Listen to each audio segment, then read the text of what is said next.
physics কেয়াৰলৈ সকলোকে স্বাগতম জনাই আজি আৰম্ভ কৰিব লৈছো আমি এপাৰেন্ট ডেপ্থ এণ্ড ৰিয়েল ডেপ্থ ঠিক আছে সচৰাচৰ তোমালোকে ঘৰত দেখিছা যদি এটা গ্লাছত সাপোজ এটুকুৰা পানী ভৰ্তি কৰি লৈছা আৰু তাতে যদি এডাল মাৰি ভৰাই দিছা তেতিয়া দেখা পাবা কি হয় মাৰিডাল ওয়াটাৰ পাৰ্টটো অৰ্থাৎ পানীৰ ভিতৰত সোমাই থকা পাৰ্টটো যেটো পৰ্চনত থাকিব লাগিছিল মাৰিডাল তাতকৈ অলপ ওপৰত দেখা পোৱা যায় ঠিক আছে আৰু যেটো পৰ্চন একচুয়ালি থাকিব লাগিছিল সেই পৰ্চনটোতকে ওপৰত দেখা পৰ্চনটোত কি ফৰ্ম হয় ইমেজ টু ফৰ্ম হয় যাৰ কাৰণে আমি ওপৰৰ পৰা চালে মাৰিডাল ওপৰত দেখা পাওঁ ঠিক আছে ডিউ টু ৰিফ্লেকচনৰ কাৰণে আমি এই গুটেই ফেনোমেনাটো দেখাও ঠিক আছে এতিয়া যদি আমি সাৰফেসখনৰ পৰা ডিসটেন্স মেজাৰ কৰো যেটো পৰ্চনত আমি ইমেজ টু ফৰ্ম হয় দেখা পাইছো সেই পৰ্চনটোৰ পৰা সাৰফেসখনৰ ডিসটেন্সটো কি বুলি কোৱা হয় এপাৰেন্ট ডেপ্থ অৰ্থাৎ যেটো পৰ্চনত মাৰিডাল এপিয়াৰ হৈছিল সেই পৰ্চনটোৰ পৰা সাৰফেসখনৰ মাজৰ ডিসটেন্সটো কি বুলি কোৱা হয় এপাৰেন্ট ডেপ্থ বুলি আৰু সাৰফেসখনৰ পৰা অৰিজিনাল যেটো পৰ্চনত অবজেক্টটো বা মাৰিডাল থাকিব লাগিছিল সেই পৰ্চনটো কোৱা হয় কি বুলি ৰিয়েল ডেপ্থ ঠিক আছে সাপোজ এটো এটা ধৰি ললা বিকাৰ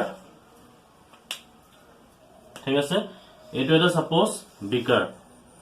ঠিক আছে ইয়াতে কি হৈ আছে ইয়াত সাপোজ এই পৰ্চনটো লাগে কি আছে পানীৰে ভৰ্তি হৈ আছে ঠিক আছে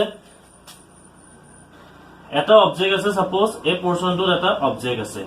ঠিক আছে ইয়াতে আমি সাপোজ ধৰি ললো এটা পইণ্ট অবজেক্ট আছে ঠিক আছে যদি আমি ওপৰৰ পৰা চাও পইণ্ট অবজেক্টটো এইটো পৰ্চনত আমি দেখা পাম ঠিক আছে এই পৰ্চনটো আমি দেখা পাম ঠিক আছে তো এই পৰ্চনটো যেন দেখা পালো এই পৰ্চনটোৰ পৰা এই সাৰফেসখনৰ মাজৰ ডিসটেন্সটো কি বুলি কোৱা হয় এই পৰ্চনটো কি বুলি কোৱা হয় এপাৰেন্ট ডেপ্থ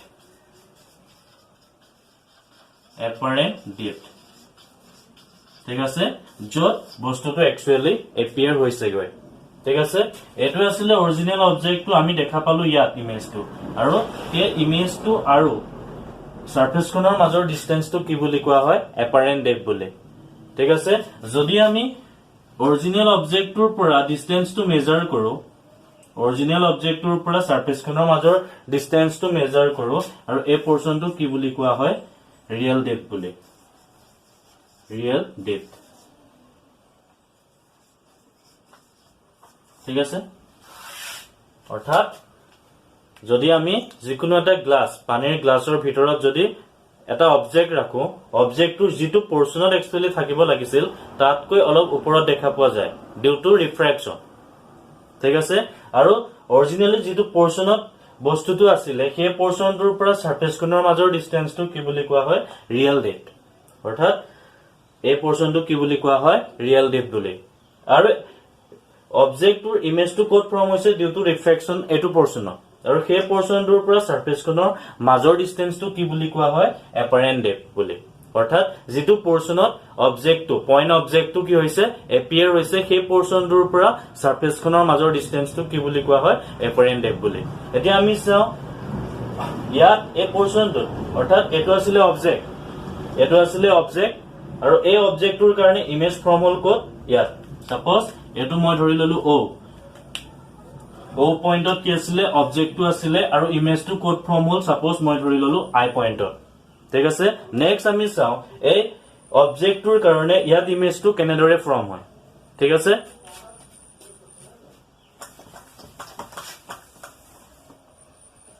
আমি বিকাৰটা কনসিডাৰ কৰি ললো সাপোজ এটো এটা বিকাৰ এটো পৰ্চনলৈকে কি হৈ আছে পানী ওয়াটাৰ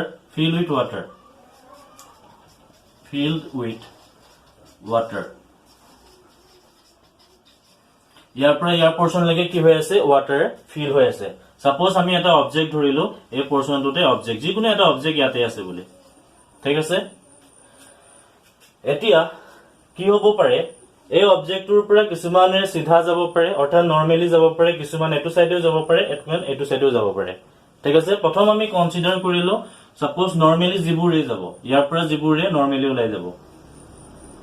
ঠিক আছে আমি এটা কথা জানো নৰমালি যদি এটা মিডিয়ামৰ পৰা বেলেগ এটা মিডিয়ামলে যিকোনো ৰেজে কেতিয়াও ডিফ্লেক্টেড নকৰে ৰিফ্লেকশনে হোক বা ৰিফ্ৰেকশনে হোক নর্মালি যদি রে ইনসিডেন্ট হয় বা কোনোবা এটা মিডিয়ামত সোমাই যায় কেতিয়াও সিহঁতে কি নকৰে ডিফ্লেক্ট নকৰে অৰ্থাৎ নৰ্মেলি ওলাই গুচি যাব অৰ্থাৎ ইয়াৰ পৰা যিমানবোৰ ওলাই যাব সব নৰ্মেলি ওলাই গুচি যাব দ্যাট মিন্স ইয়াত কোনো ধৰণৰ ৰে ডিফ্লেকশন নহয় ঠিক আছে সাপোজ আমি আৰু এডাল ৰে কনসিডাৰ কৰিলো এটো ডাইৰেকশনত যোৱা ঠিক আছে এটো ডাইৰেকশনত যোৱা আমি এডাল ৰে কনসিডাৰ কৰিলো গৈ কত পৰিলেগে এটো পোৰশনত সাপোজ ইয়াত অবজেক্টটো আছিল মই ধৰি ললো ও বুলি এটা ডাইৰেকশনত গল সাপোজ এ ডাইৰেকশনত এডাল ৰে গৈছে আৰু নেক্সট ৰেডাল গল সাপোজ বি ডাইৰেকশনত এতিয়া এটো আছিল কি ওয়াটাৰ মিডিয়াম আৰু ওপৰৰ মিডিয়ামটো কি আছিল এয়াৰ মিডিয়াম নৰ্মেলি যোৱা ৰেডাল ডিফ্লেক্টেড নহয় সেইটো কথা আমি জানো সো ইয়াত ডিফ্লেক্ট নাই হোৱা যিবোৰ ৰে বেন হৈ গৈছে অৰ্থাৎ এটো ডাইৰেকশনত গৈছে ওবি ডাইৰেকশনত যিডাল ৰে গৈছে ইয়াত কি হ'ব ই ওয়াটাৰ মিডিয়ামৰ পৰা এয়াৰ মিডিয়ামলৈ যোৱাৰ পাছত সাপোজ ইয়াতে আমি কি কৰো এডাল নৰ্মেল ড্ৰ কৰো এই পোৰশনটোত আমি এডাল নৰ্মেল ড্ৰ কৰিলো ঠিক আছে কি হ'ব ওয়াটাৰটো হৈছে কি ডেন্সাৰ মিডিয়াম আৰু এয়াৰটো হৈছে কি ৰেয়াৰাৰ মিডিয়াম ডেন্সাৰ মিডিয়াম এটাৰ পৰা ৰেয়াৰাৰ মিডিয়াম এটাৰ লৈ গলে ৰেডাল কি হয় move away from the normal that means normal ডালৰ পৰা ৰেডাল কি হৈ যায় আঁতৰি যায় তো এইটো ডাইৰেকশনত ৰেডাল কি হৈ যাব ওলাই যাব ঠিক আছে তো আমি যদি এই এক্সটেন্ডেড পাৰ্টটো সাপোজ এই পোৰশনটো ধৰি ললো বিসি অৰ্থাৎ ওবি ৰেডাল আফটাৰ ৰিফ্ৰেকশন কি হ'ব বিসি ডাইৰেকশনত গুচি যাব ঠিক আছে যদি আমি বিসি ৰেডালক বেক সাইডলৈ এক্সটেন্ড কৰাই দিও কি হ'ব এটা পইণ্টত ইয়াতে কি হ'ব ৰে দুডাল ইন্টাৰসেক্ট কৰিব আৰু এটা কথা আমি জানো যদি এডাল ৰে বা তাতকৈ বেছিও হ'ব পাৰে যিকোনো এটা পইণ্টত যদি ইন্টাৰসেক্ট কৰে গৈ বেলেগ এডাল ৰে লগত তাতে কি হয় এটা ইমেজ ফৰ্ম হয় দ্যাট মিন্স এই পোৰশনটোতে কি হ'ব এটা ইমেজ ফৰ্ম হ'ব আৰু এই ইমেজটো কি হয় ভাৰ্চুৱেল হ'ব ঠিক আছে এই অবজেক্টটোৰ কাৰণে ইমেজটো কোড ফৰ্ম হ'ল আই পইণ্টত water মিডিয়ামটোত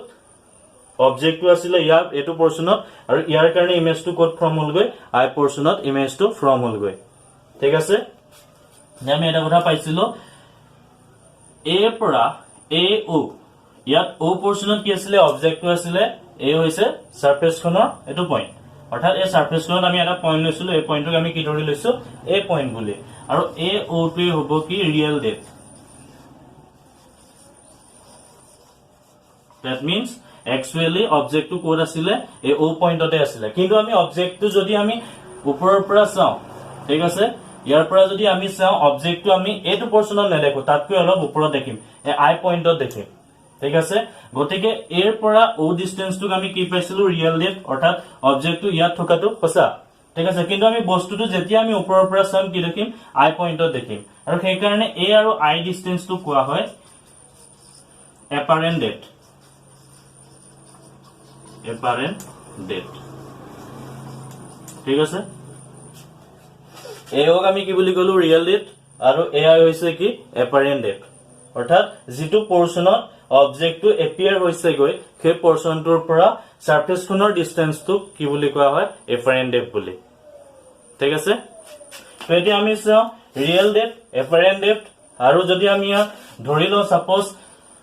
water refractive index mu W আৰু এয়াৰৰ ৰিফ্ৰেক্টিভ ইনডেক্স সাপোজ ধৰি ললো মিউ এ ঠিক আছে তো এতিয়া আমি চাও এপাৰেন্ট ডেপথ ৰিয়েল ডেপথ আৰু ৰিফ্ৰেক্টিভ ইনডেক্সৰ মাজৰ ৰিলেশন ঠিক আছে প্ৰথম কথা আমি according to Snell's law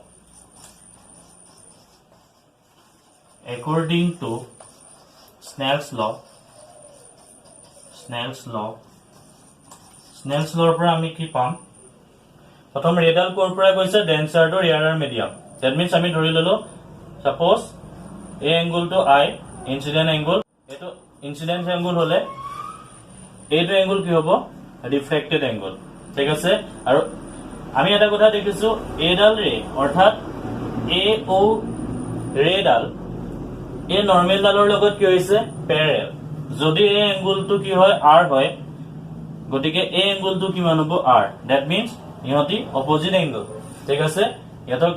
এই বি আই ৰেডালে কি কৰিছে ইন্টাৰসেক্ট কৰিছে ইন্টাৰসেক্ট কৰাৰ কাৰণে এই এংগলটোৰ লগত এই এংগলটো এ আই বি এংগলটো কি হ'ব ইকুৱেল হ'ব therefore আমি কি পাম according to Snell's law refractive index corpora water to air is equal to sin I by sin r ঠিক আছে sin I by sin r this is equal to sin I equal to আমি কিমান পাইছো sin I equal to AOB and sin r equal to আমি কিমান পাম AIB ঠিক আছে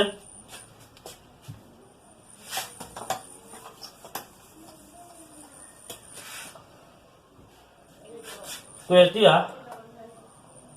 W mu A that means refractive index of air with respect to water